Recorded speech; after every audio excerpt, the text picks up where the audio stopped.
Mana seorang pemuda buntung duduk sendirian dengan wajah terluka. Tapi mungkin justru karena itu, kini terasa gemetar. Untuk pertama kali dalam hidupnya, ia terus berjalan, kini lebih pelan. Setiap sudut taman ia perhatikan. Setiap bangku ia lihat satu persatu. Sampai akhirnya, di ujung... Hei TKI gembel! TKI gembel buntung sepertimu bisa apa di perusahaan ini? Cepat keluar dari sini! Hei TKI gembel! TKI gembel buntung sepertimu bisa apa di perusahaan ini? Cepat keluar dari sini! Seorang pemuda buntung yang diremehkan di salah satu perusahaan, ternyata dia seorang hacker yang paling handal. Karena dia dihina, mau tidak mau, ia melakukan sesuatu. Begitu dia melakukan sesuatu, seluruh kantor itu hack. Dan itulah yang terjadi. Bagaimana kisahnya? Mari kita tonton lebih konkret. Hei TKI gembel! TKI gembel buntung sepertimu bisa apa di perusahaan ini? Cepat keluar dari sini! Saudara pemirsa dimanapun Anda berada, mari kita sama-sama menonton kisah ini, tetapi jangan lupa subscribe. Anda subscribe dan memberi komentar serta menekan like, itu merupakan salah satu kerjasama yang baik antara kami sebagai pembuat kisah dan cerita yang menarik. Karena itu saudara, mari kita tonton bareng. Inilah kisah yang sangat menarik untuk kita tonton. Tontonlah hingga akhir.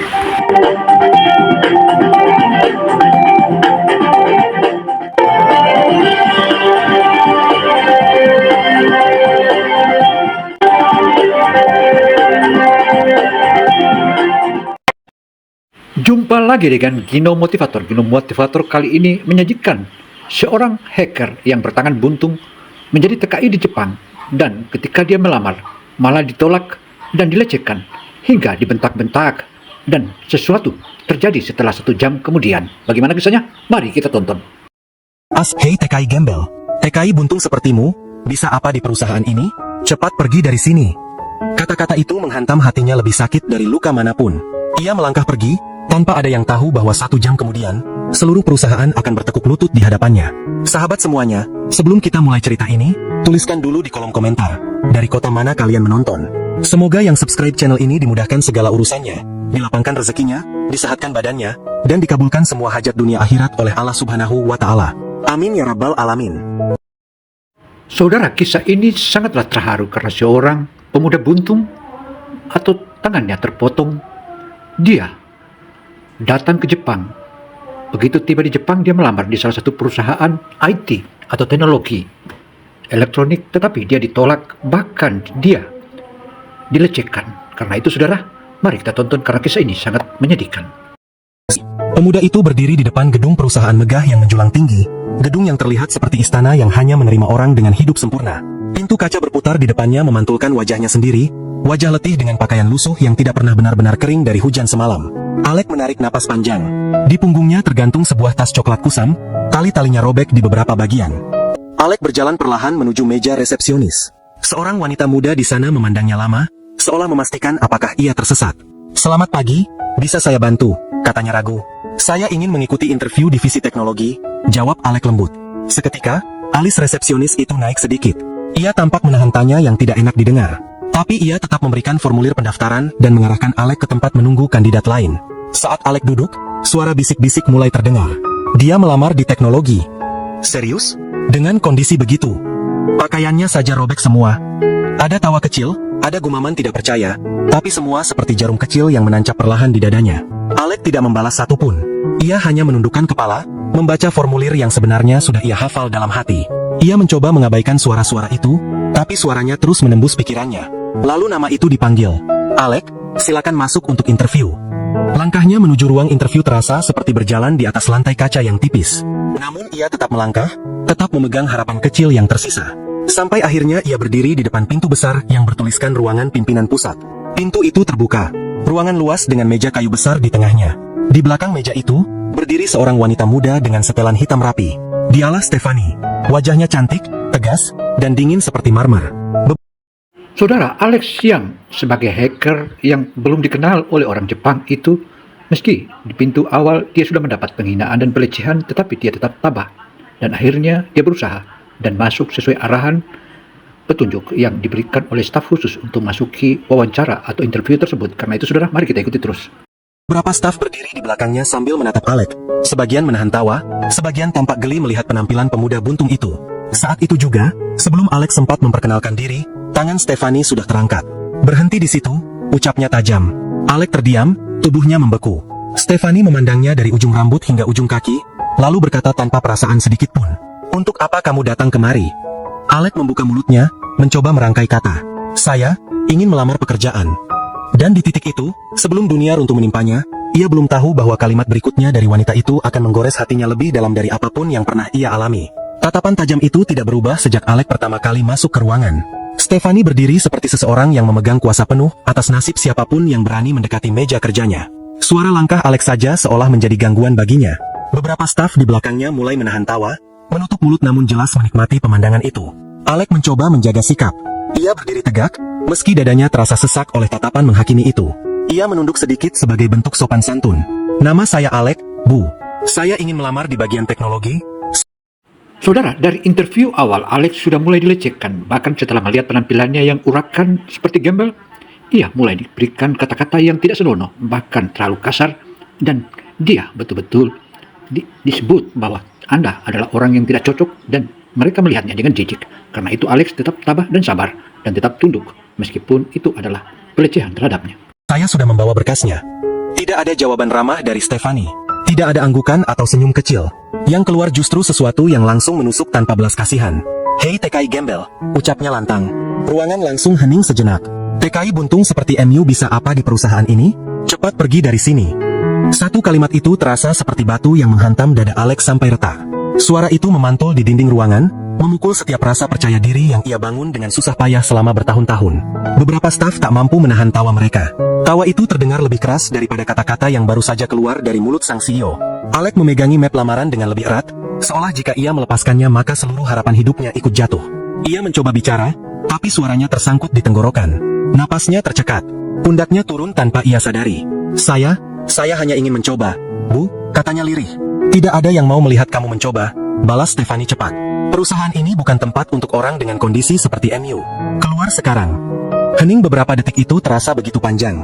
Alex merasakan wajahnya panas, bukan karena marah, tapi karena malu. Rasanya seisi ruangan melihatnya sebagai sesuatu yang tidak layak berdiri di sana. Tatapan itu lebih tajam dari pisau manapun. Alex akhirnya menunduk. Ia tidak membantah, tidak melawan.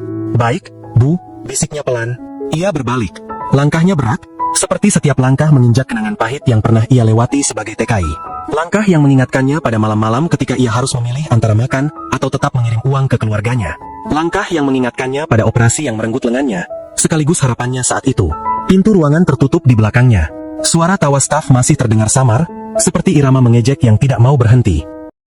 Saudara, ejekan yang didapatkan oleh Alex dalam wawancara tersebut serta penghinaan yang tiada tara itu, Alex hanya melewatinya dan terus tabah, seakan dia sama sekali bukan lagi manusia dan memandang dari postur tubuhnya atau karena kurangnya lengannya hingga dia dilecehkan. Karena itu saudara, mari kita tonton terus karena kisah ini makin seru.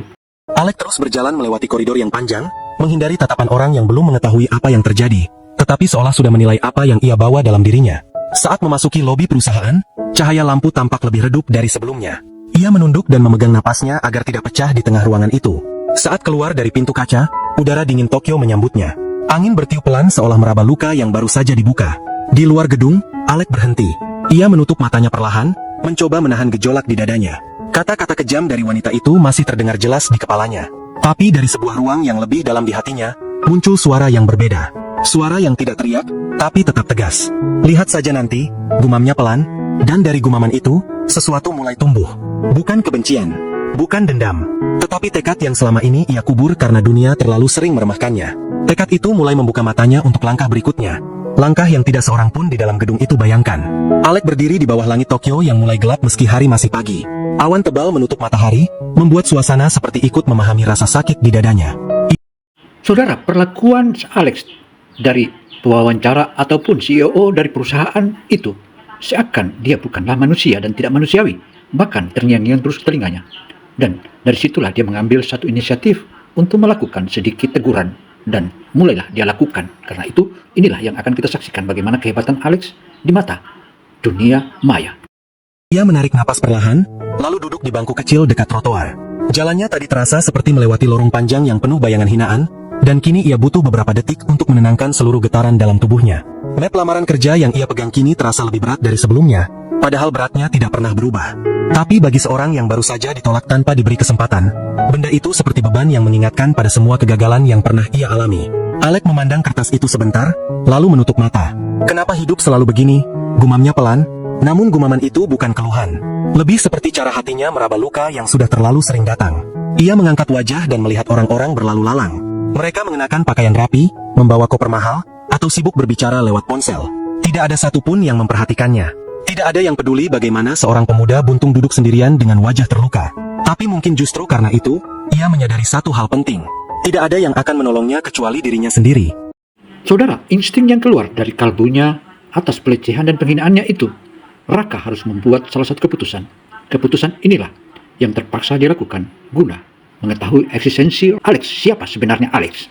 Dan dari sinilah dia mulai tunjukkan kepiawaian dan bagaimana hebatnya dia dan kejeniusannya dalam dunia internet atau dunia maya. Alec membuka tas lusuhnya dan mengambil laptop tua yang sudah penuh goresan. Layar laptop itu sedikit retak di sudutnya, namun masih menyala dengan baik. Laptop itulah sahabatnya sejak ia datang ke Jepang. Laptop yang menemaninya belajar coding hingga larut malam. Laptop yang menjadi alasan ia masih percaya bahwa hidup tidak hanya tentang fisik yang hilang, tapi tentang kemampuan yang terus diasah. Saat layar menyala, jemari Alec langsung bergerak. Ia mengetik cepat, seolah seluruh emosi yang ia tahan sejak tadi mengalir melalui huruf-huruf di keyboard itu. Dunia coding adalah tempat ia bisa bernapas tanpa takut dihina. Tempat yang tidak peduli apakah ia memiliki dua tangan atau hanya satu. Yang penting hanya satu hal, kemampuan. Pelan-pelan, wajahnya berubah. Luka tadi masih ada, tapi di balik luka itu muncul cahaya kecil. Tekad yang berbeda dari sebelumnya. Bukan tekad untuk membalas, tetapi tekad untuk menunjukkan bahwa ia bukan seperti yang orang-orang lihat. Bahwa ia memiliki sesuatu yang jauh lebih besar dari sekadar tubuh yang kurang sempurna. Ia mengakses beberapa data yang pernah ia pelajari tentang sistem perusahaan itu. Ia pernah membaca bahwa perusahaan milik Stephanie menggunakan sistem keamanan tingkat tinggi. Namun dalam pikirannya, tidak ada sistem yang benar-benar sempurna. Selalu ada celah kecil, dan celah kecil itu cukup bagi seseorang dengan kemampuan seperti dirinya. Laptop, dan jaringan internet yang menghubungkannya dengan ruang-ruang yang tidak pernah ia lihat secara langsung. Waktu berjalan tanpa ia sadari. Orang-orang berganti, mobil melintas, suara kota terus berdengung. Namun di dalam dunia kecil di depan layarnya, Alex sedang membangun sesuatu. Membangun jalur masuk yang halus, rapi, sekaligus nyaris tidak terlihat. Ia bekerja tanpa satupun orang menyadari bahwa pemuda lusuh yang duduk sendirian di trotoar itu sedang menyusun langkah pertama menuju kejutan besar yang akan mengguncang gedung megah yang baru saja mengusirnya. Selesai bekerja, Alex menutup laptopnya perlahan. Wajahnya tidak lagi terlihat selemah sebelumnya. Ada sesuatu yang lebih kokoh, lebih tenang, dan lebih pasti. Sekarang kita lihat, ucapnya pelan. Kemudian ia berdiri, memasukkan laptop ke dalam tas, dan melangkah pergi dengan langkah yang lebih mantap dari ketika ia datang pagi tadi. Tidak ada yang mengetahui apa yang telah ia lakukan. Tidak ada yang menduga bahwa langkahnya itu adalah awal dari kejutan besar yang bahkan tidak pernah terpikirkan oleh siapapun di dalam perusahaan itu.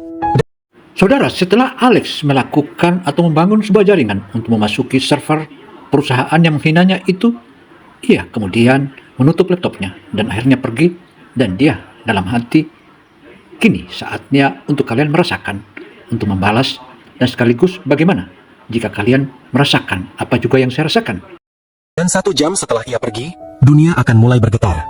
1 jam telah berlalu sejak Alex meninggalkan gedung itu. Pagi yang sebelumnya berjalan tenang di perusahaan megah milik Stephanie tiba-tiba berubah menjadi suasana yang tidak pernah mereka bayangkan. Wajah panik memenuhi setiap sudut ruangan. Seperti tanda bahwa sesuatu terjadi di luar kendali. Stephanie yang sedang memeriksa jadwal rapat pagi itu mengerutkan dahi. Masuk, ucapnya. Pintu terbuka. Staf itu berdiri dengan wajah penuh ketakutan. Bu, sistem kita diretas, katanya pelan namun terbata-bata. Stephanie memutar tubuhnya, ekspresinya berubah dari tenang menjadi curiga. Diretas? Itu tidak mungkin. Sistem kita paling aman di seluruh Jepang, jawabnya dengan nada tinggi. Benar Bu, tapi tidak ada satupun yang bisa membuka akses. Semua saham perusahaan dibekukan. Tidak ada transaksi yang bisa berjalan. Semua data terkunci. Saudara, Stephanie setelah mendengar informasi dari stafnya, demikian pula dia mencoba melakukan hubungan kepada rekan kerjanya atau rekan bisnisnya, tetapi tak bisa mengakses. Hal inilah dia mulai dapatkan salah satu kisah. Inilah barangkali yang harus kita lewati, karena sistem kita adalah paling kuat di Jepang. Tetapi, kenapa bisa bobol dan diretas? Tetapi, di sana ada pesan, dan pesan itu yang merupakan salah satu titik balik untuk mengetahui siapa yang meretasnya. Stephanie menatap staf itu lebih dalam. Jangan bercanda denganku. Perbaiki sekarang. Staf itu menelan ludah, lalu menggeleng pelan. Kami sudah mencoba, Bu. Tidak ada yang berhasil. Ini, peretasnya sangat kuat. Tingkatannya jauh di atas kami. Sepertinya dia sudah memahami struktur sistem kita dari dalam. Nada di ruangan berubah menjadi lebih berat. Dua staf lain masuk dengan wajah semakin pucat. Bu, semua server menolak masuk. Kami tidak bisa mengakses data saham. Bahkan sistem cadangan juga terkunci, ucap mereka bergantian. Stefani meraih ponsel, mencoba menghubungi pihak keamanan teknologi eksternal. Namun setiap nomor yang ia hubungi memberikan jawaban yang sama. Sistem Anda dikunci oleh kode yang sangat kompleks. Tidak ada metode yang bisa membukanya. Untuk pertama kalinya, wajah tegas itu kehilangan warnanya. Lalu suara lain datang dari salah satu komputer. Bu, peretas meninggalkan pesan. Stefani mendekat. Layar monitor menampilkan tulisan sederhana dengan huruf putih yang muncul perlahan di atas latar hitam. Ini bukan soal uang. Ini soal harga diri seseorang yang kalian hina.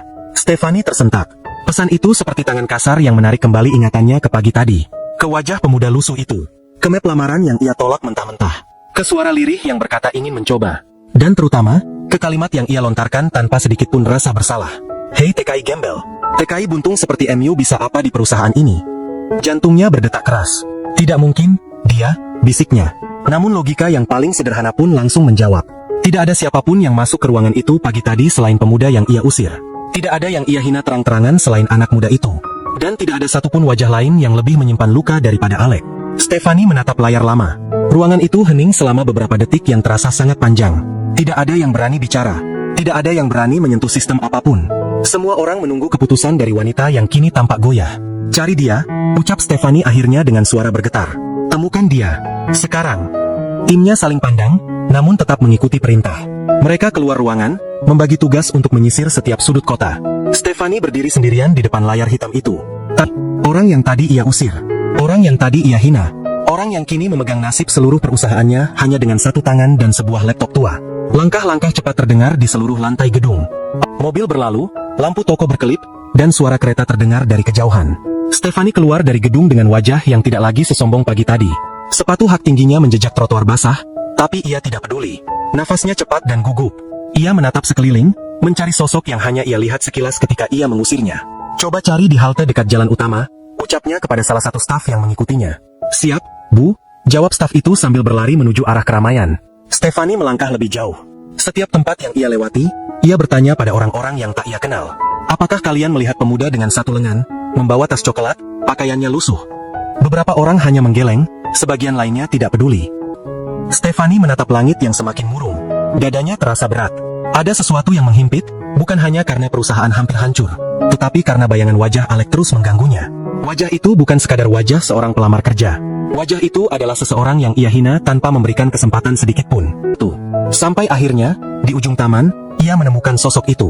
Alec duduk di bangku kayu menghadap jalan, tas lusuh berada di pangkuannya. Rambutnya ditiup angin, wajahnya terlihat lelah namun tenang. Ia tampak seperti seseorang yang sedang menunggu takdir berikutnya, meski ia tidak tahu bahwa takdir itu kini berjalan cepat ke arahnya. Stefani menghentikan langkahnya. Lututnya terasa lemas. Dunia seperti mengecil di sekitar mereka. Dengan langkah hati-hati, ia mendekati pemuda itu. Setiap langkah terasa seperti menanggung beban dari ucapan kejam yang ia lontarkan sendiri. Ketika jarak tinggal beberapa langkah, ia berhenti. Matanya mulai berkaca-kaca, sesuatu yang tidak pernah terjadi dalam hidupnya sebagai pemimpin perusahaan. Alec perlahan menoleh. Ekspresinya datar, tidak terkejut, tidak marah, hanya tenang seperti seseorang yang sudah memahami dunia lebih dari siapapun. Stefani menarik napas panjang, lalu menunduk. Aku, suaranya pecah. Ia mencoba lagi.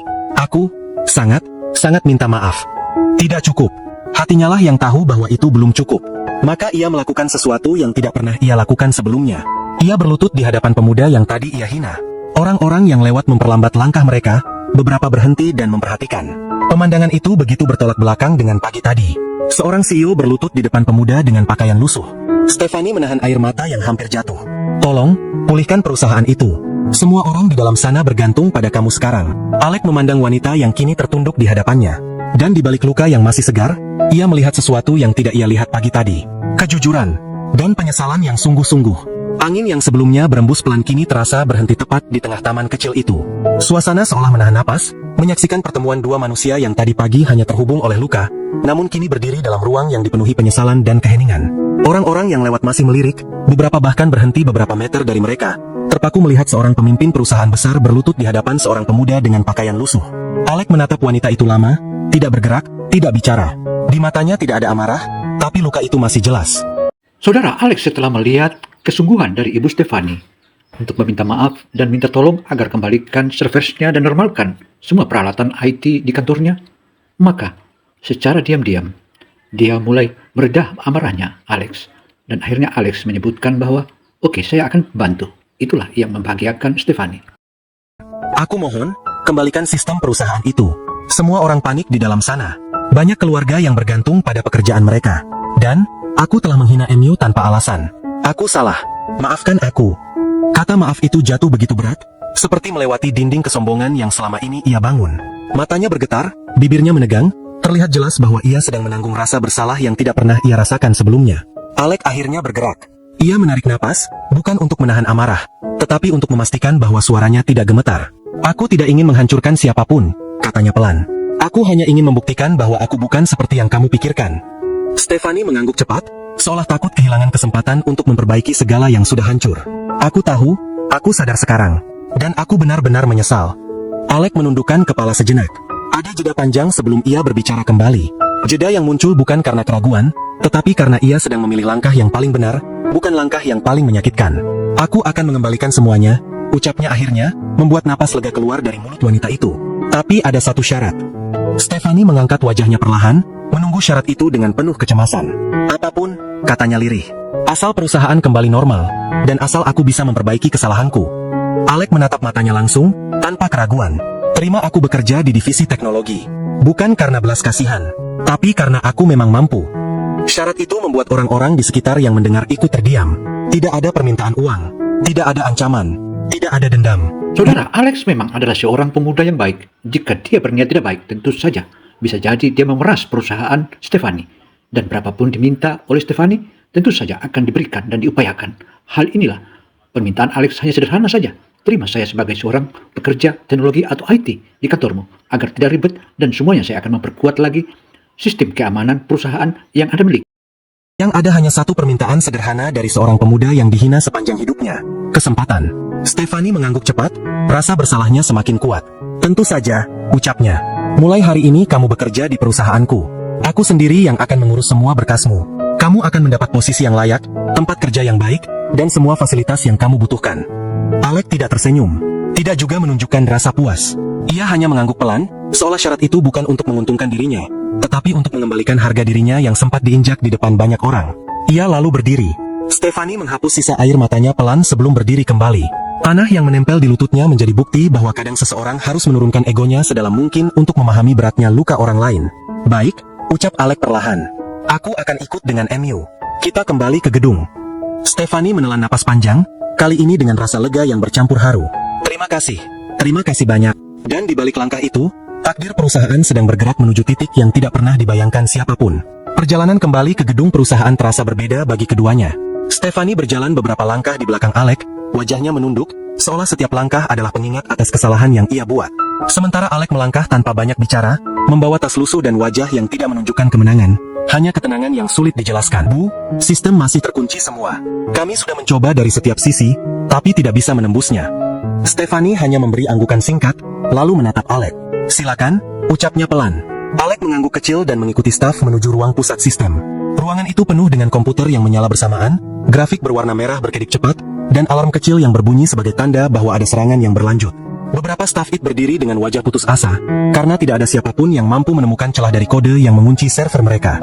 Saat Alex masuk, ruangan menjadi lebih hening. Semua mata memandangnya, sebagian heran, sebagian tidak percaya. Pemuda yang tadi dihina, kini berdiri sebagai satu-satunya harapan. Alex meletakkan tasnya di meja kecil, mengeluarkan laptop tua yang layarnya retak di sudut. Seorang staf sempat ingin menawarkan komputer perusahaan yang lebih canggih, namun Stephanie menggeleng. Biarkan dia dengan caranya, katanya pelan. Alex duduk. Jemari kirinya mulai bergerak di atas keyboard. Suara ketikan terdengar cepat, teratur, dan penuh ritme.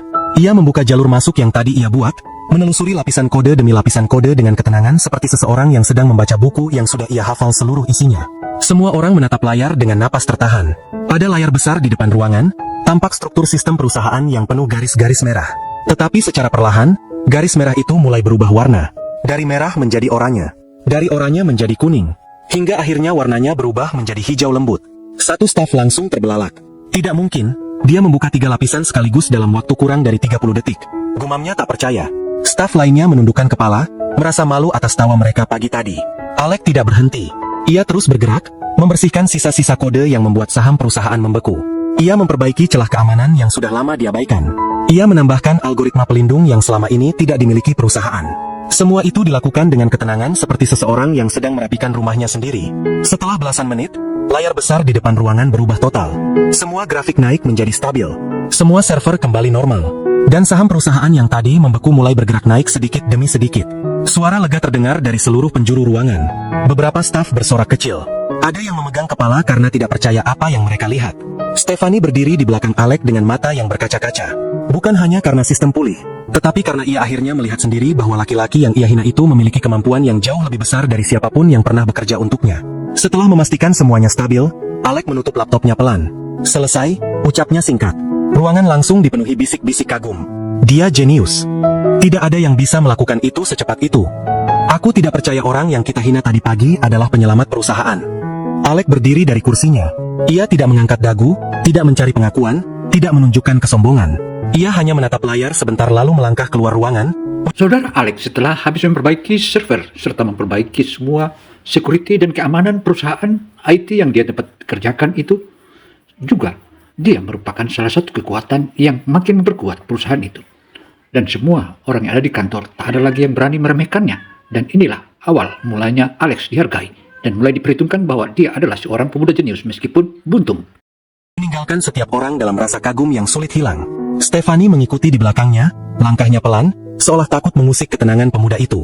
Ketika mereka keluar dari ruang teknologi, seluruh pegawai di lobi melihat mereka.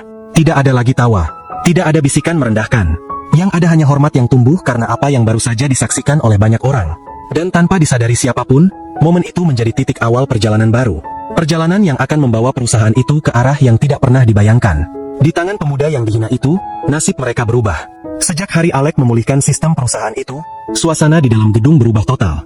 Para pegawai yang dulu memandangnya rendah kini menunduk setiap kali ia lewat, bukan karena takut, tapi karena malu dan hormat yang tumbuh dari apa yang mereka lihat dengan mata kepala sendiri. Saudara, kontribusi Alex makin memperkokoh perusahaan ini, bahkan saham-saham serta sejumlah hal yang selama ini adanya gesekan ataupun adanya salah satu sistem elektronik yang tidak bagus dan server yang kurang efektif kini diefektifkan oleh Alex. Dan itu pertanda bahwa perusahaan ini makin go public dan go internasional. Selain itu, pemegang saham makin memperkokoh hingga bangga dengan adanya eksistensi Alex. Beberapa minggu berlalu, dan setiap hari Alex bekerja di ruang teknologi kecil yang diberikan khusus untuknya. Tidak ada yang mengganggunya, tidak ada yang berani meremehkannya. Hasil pekerjaannya membuat banyak proyek berjalan lebih cepat dari biasanya. Sistem keamanan perusahaan menjadi jauh lebih kuat daripada sebelumnya. Saham perusahaan yang sempat membeku kini melonjak tajam. Grafiknya naik terus tanpa berhenti, melebihi ekspektasi siapapun. Dalam waktu singkat, nilai perusahaan meningkat hingga 1000%. Para pemegang saham bingung, para investor bertanya-tanya, dan semua itu mengarah pada satu nama, Alex, pemuda buntung yang sebelumnya diusir seperti orang tak berguna. Saudara, dengan bergabungnya Alex pada perusahaan IT atau perusahaan tersebut menjadi makin kuat pertahanan server dari perusahaan tersebut. Dan akhirnya Cynthia makin bangga. Kebanggaan itulah sampai melahirkan sesuatu. Adakah rasa cinta kepadanya? Atau seperti apa? Karena itu saudara, mari kita ikuti terus. Suatu sore, ketika ia sedang merapikan file di mejanya, pintu ruangannya diketuk pelan. Stephanie masuk dengan wajah yang jauh lebih lembut daripada hari pertama mereka bertemu. Ia membawa satu map dan berhenti tepat di depan meja Alex. Alex, ucapnya pelan. Aku ingin bicara. Alex menatapnya tanpa rasa takut atau ragu. Ada apa, Bu? Stephanie menarik kursi dan duduk. Napasnya sedikit gemetar. Terima kasih. Kamu bukan hanya menyelamatkan perusahaan ini. Kamu membawanya jauh lebih besar daripada sebelumnya. Ia berhenti sebentar, menelan rasa bersalah yang masih mengganjal. Dan, aku ingin meminta maaf sekali lagi. Perkataanku dulu, tidak layak diucapkan kepada siapapun. Alex diam, namun tatapannya tidak keras. Aku sudah memaafkan MU sejak hari itu. Jawabnya tenang. Aku tidak ingin hidup membawa luka. Jawaban itu membuat mata Stephanie berkaca-kaca. Kalau begitu, izinkan aku memberikan sesuatu. Ia membuka map itu dan mendorongnya ke arah Alex. Aku menempatkan namamu sebagai kepala divisi teknologi. Semua tim akan bekerja di bawahmu. Kamu layak mendapatkan posisi ini. Alex membuka map itu perlahan. Nama dirinya tertulis jelas di atas surat keputusan resmi. Tangannya sedikit bergetar, bukan karena terkejut, tapi karena ia tidak pernah membayangkan hidupnya akan sampai di titik seperti ini. Stephanie tersenyum tipis. Kamu datang sebagai pelamar yang dihina, tapi sekarang kamu berdiri sebagai orang yang membawa masa depan perusahaan. Alek mengangguk pelan. Senyumnya sederhana, namun penuh ketulusan. Aku hanya ingin bekerja dengan baik, Bu. Sore itu, cahaya matahari masuk melalui jendela besar di belakang mereka, menyinari ruangan kecil tempat semua perubahan dimulai. Tidak ada drama besar, tidak ada teriakan atau tepuk tangan. Hanya dua manusia yang akhirnya saling memahami, setelah sebelumnya saling melukai. Di luar, grafik saham kembali naik perlahan. Di dalam, Alek duduk di kursi barunya sebagai kepala divisi teknologi. Dan untuk pertama kalinya dalam hidupnya, ia merasa dihargai apa adanya. Tidak karena tubuhnya, tidak karena masa lalunya, tapi karena kemampuan yang selama ini ia simpan dalam diam. Cerita itu menutup hari dengan pelan, namun meninggalkan jejak yang tidak mudah hilang. Demikianlah kisah cerita tentang pemuda buntung yang menjadi TKI atau tenaga kerja Indonesia di Jepang ini. Karena ketabahan dan kesabarannya. Dan ternyata dia seorang jenius. Karena kejeniusannya itulah. Ia akhirnya dipromosikan menjadi seorang kepala IT. Dan akhirnya dia bahagia. Demikianlah paparan Gino Motivator. Saya Gino Samsudin Mirsad melaporkan. Wassalamualaikum warahmatullahi wabarakatuh.